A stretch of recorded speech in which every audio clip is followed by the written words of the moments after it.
Hi guys, APDSC 2025కు సంబంధించి social మీడియాలో ఒక న్యూస్ అయితే స్ప్రెడ్ అవుతుంది. కోర్టు స్టే ఇచ్చింది. పోస్ట్ ప్రిఫరెన్స్ పై కోర్టు అనేది స్టే ఇవ్వడం జరిగింది అనేసి న్యూస్ అయితే స్ప్రెడ్ అవుతుంది. యాక్చువల్గా చెప్పాలంటే ఈ కోర్టు కేసు అనేది నిజమే, కానీ స్టేటస్ అయితే ఇప్పటికి పెండింగ్ లోనే ఉంది. దానికి సంబంధించి ఇంకా ఎటువంటిది డిక్లేర్ చేయలేదు. అది ఇంకా అండర్ అబ్జర్వేషన్ లోనే ఉంది. దాని గురించి ఇప్పటి వరకు ఎటువంటి అఫీషియల్ ఇన్ఫర్మేషన్ అయితే లేదు. ఎప్పుడో పెండింగ్ లో ఉన్న విషయాన్ని, అంటే ఇది జరిగిందొచ్చేసి 12న జరిగింది. అప్పుడు జరిగినటువంటి విషయాన్ని రాంగ్ గా సర్క్యులేట్ చేస్తున్నారు కొంతమంది అయితే. యాజ్ పర్ నోటిఫికేషన్ ఏదైనా ఫాలో అవ్వాల్సి ఉంటుంది. ఇక్కడ పోస్ట్ అనేది చేంజ్ చేసుకోవడానికి ఆప్షన్ అయితే లేదు అనేసి నోటిఫికేషన్ లోనే క్లియర్ గా ఇచ్చారు. అలాగే ఇన్స్ట్రక్షన్స్ కూడా ఇవ్వడం జరిగింది.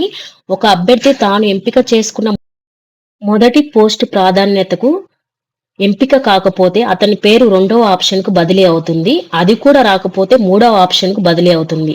ఈ విధంగా చివరి ఆప్షన్ వరకు కొనసాగుతుంది. ఒకవేళ అభ్యర్థి మొదటి ఆప్షన్ కి ఎంపికైతే మిగిలిన ఆప్షన్లు రద్దు అవుతాయి. ఒక పోస్ట్ కు ఎంపికైన తర్వాత ఎట్టి పరిస్థితుల్లోనూ పోస్ట్ మార్చుకోవడానికి అవకాశం లేదు అనేసి క్లియర్ గా నోటిఫికేషన్లు అయితే ఇవ్వడం జరిగింది.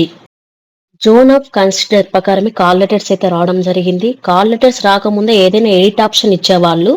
ఇప్పటికిప్పుడు అంటే ఇది జరిగే పరిస్థితి అయితే కాదు. ఆల్రెడీ దీనికి సంబంధించినటువంటి ప్రాసెస్ అంతా కూడా కంప్లీట్ అయ్యింది. సెలక్షన్ లిస్ట్ కూడా రాబోతుంది. అలాగే 19న నియామక పత్రాలు కూడా అందజేయనున్నారు. కాబట్టి దీనికి సంబంధించినటువంటి ఎటువంటి ఇన్ఫర్మేషన్ అనేది మనకు అఫీషియల్ గా లేదు కూడా. అప్లికేషన్ చేసే టైంలోనే మినిమం నాలెడ్జ్ అయితే అప్లై చేసి ఉంటారు.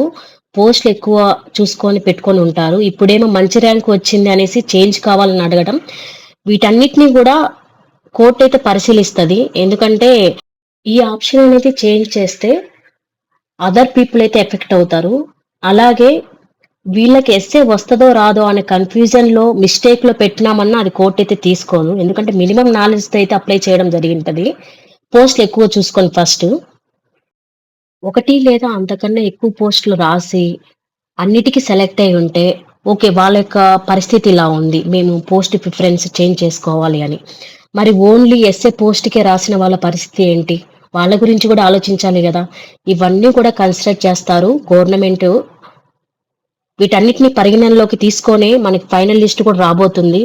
సో దీని గురించి ఎక్కువ టెన్షన్ కూడా తీసుకోవద్దు. గవర్నమెంట్ అయితే క్లియర్ గా ఒక ప్రాసెస్ ప్రకారం చేసుకుంటూ వెళ్తుంది నియామకాల గురించి అయితే. మెయిన్ గా ఈ డిఎస్సికి క్లియర్ ఇన్ఫర్మేషన్ అనేది లేకపోవడమే ప్రాబ్లం అంతా కూడా. వన్స్ ఫైనల్ లిస్ట్ అనేది వచ్చాక అందరికీ కూడా ఒక క్లారిటీ అయితే రావడం జరుగుతుంది. అప్పటికి అందరు కూడా రియలైజ్ అవుతారు ఏ పోస్టు, ఏ కోటా, ఏ రిజర్వేషన్ అంతా కూడా తెలుస్తుంది. సో ఫైనల్ లిస్ట్ వచ్చేంత వరకు కూడా వెయిట్ చేయండి.